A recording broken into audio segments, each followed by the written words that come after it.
for communities. They have limited access to services. There is the risk of those services being overwhelmed. Indigenous community groups are today ramping up calls for better medical resources and assistance, setting up protected areas.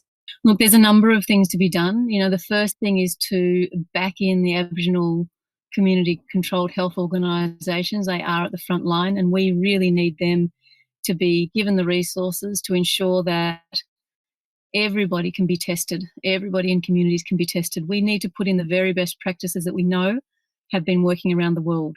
So that is testing everybody, that is contact tracing, that is quarantining people, having facilities where people can self-isolate.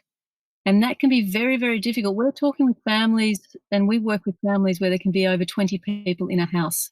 Right now, we want funding from government to set up the protected area for elders in Alice Springs. That is one of the most critical things we need to set up now so that we do not lose a generation of elders.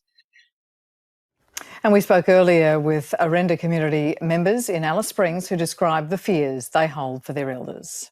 Right now, we are all worried, really worried about our elders. You know, we don't have a lot of resources to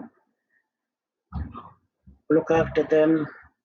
When you go out into the remote communities in Central Australia, there are really old people out there. And we are mostly scared for our old people because they are our teachers and cultural leaders and language keepers and storytellers, and they are at risk of dying from this coronavirus. Noreen, it's extraordinary, isn't it, when you looked at